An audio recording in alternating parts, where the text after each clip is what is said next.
Hello mga ka-TV, welcome back again. So sa video ko na to, grabe ang ulan. So nagkakabuhol-buhol yung mga sasakyan sa sobrang lakas ng ulan, nagkaroon siya ng baha. Kahit saan kalumiko may baha.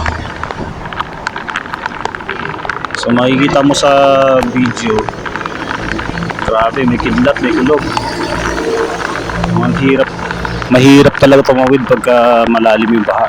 Kailangan mong maghanap ng ibang madadaanan. Ay, makikita yung mga ka-TV sa ng camera ko.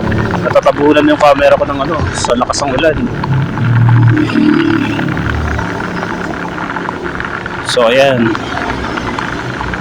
kakaroon siya ng traffic. Eh, makikita nyo naman yung kidlat. Grabe. Hindi ko alam kung bakit kanyang kalakas yung ulan. Tapos sinasabayan pa siya ng kidlat.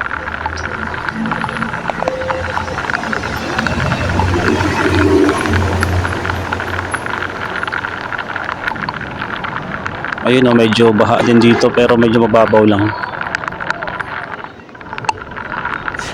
Dito nagkakaroon na ng buhol-buhol. Ayun o. Hindi ko alam kung saan ako lulusot kasi siksikan na yung sasakyan.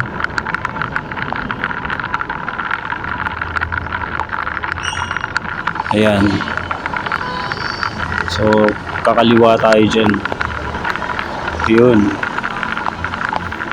So dito nagkakabuhol-buhol din yung papuntang EDSA.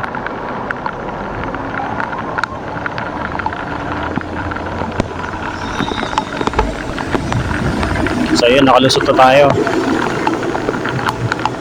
So yung dulo nito, medyo masikip din kasi kahit na naka-green, may lumulusot pa rin na papuntang EDSA.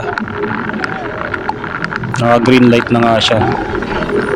Kasi wala nagbabantay kasi baha eh.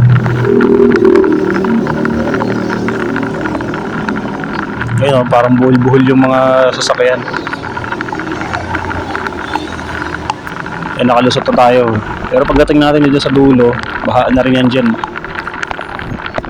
So may nabuti nating hindi na tayo tumuloy kasi baka mamaya tumirik pa tayo.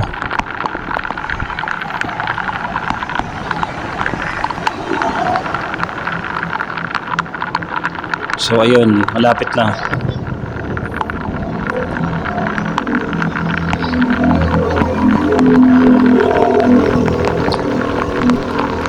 So ayun mga ka-TV, grabe yung kidlat.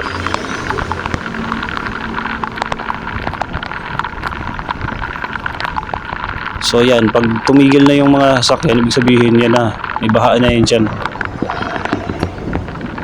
Ayan. Yung iba sinusubukan tawirin, yung mga matataas na motor, saka yung 4 wheels, kaya ng 4 wheels, kahit kotse, kaya ng tumawid.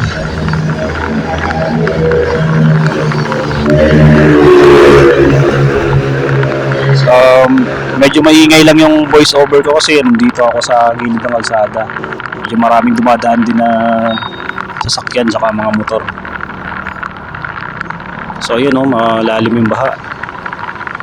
Pero sinusubukan nilang tawirin. So hanggang dito na lang yung video ko mga ka-TV.